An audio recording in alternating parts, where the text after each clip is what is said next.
எதனால நடக்குது, அதனுடைய சிம்டம் என்ன டாக்டர், என்னென்ன சிம்டமா ஆரம்பிக்கும்? இது வந்து மூளைக்கு வந்து ஒவ்வொரு பகுதிக்கும் ஒவ்வொரு வேலை அது செய்யுது. இது எந்த பகுதியில் வந்து இந்த அடைப்பு இருக்கிறது அப்படின்னு இந்த முதல்ல விளக்கமா சொல்லணும்னா, ஸ்ட்ரோக் வந்து 2 வகைப்படும். ஒன்று வந்து பிளாக் சொல்லுவோம். அந்த ரத்த குழாய் மூளையில் இருக்கிற ரத்த குழாயில ஒரு அடைப்பு ஏற்பட்டு அந்த அடைப்பினால வந்து மூளைக்கு செல்லக்கூடிய ரத்தம் வந்து தடைப்படுது. அதனால இந்த மூளை இறந்து போயிருது தடைப்பட்ட அந்த ஏரியாவில்.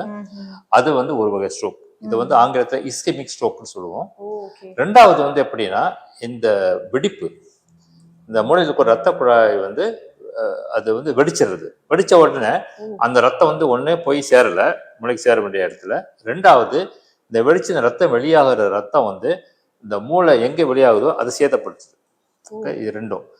ஸோ இது வந்து 2 வகையா சொல்லுவோம் ஸ்ட்ரோக். இதுதான் முக்கியமா இருக்கு.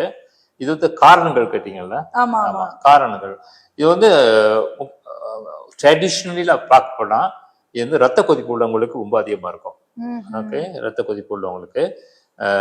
ரெண்டாவது வந்து இந்த கொலஸ்ட்ரால், கொழுப்பு இந்த இருக்கக்கூடியவங்களுக்கும் இது வந்து என்ன செய்யுது, இந்த கொழுப்பு வந்து ரத்த கொதிப்பு இருக்கும்போது மூளையில் இருக்கிற ரத்த குழாய் வந்து இந்த வால்ஸ்ன்னு சொல்லுவோம்ல, சுவரு, அதெல்லாம் தடிப்பாயிருது. அப்புறம் வந்து இந்த கொலஸ்ட்ரால் வந்து அந்த ரத்த குழாய்க்குள்ள படியுது, படிந்து அது பிளாக் ஆகும். அதே சமயத்துல இது இந்த ரத்த தடிப்பாருது, ஆனா அது ஸ்ட்ராங்கா இருக்குன்னு அர்த்தம் கிடையாது. பிஸ்கெட் மாதிரி உடையும், குறைய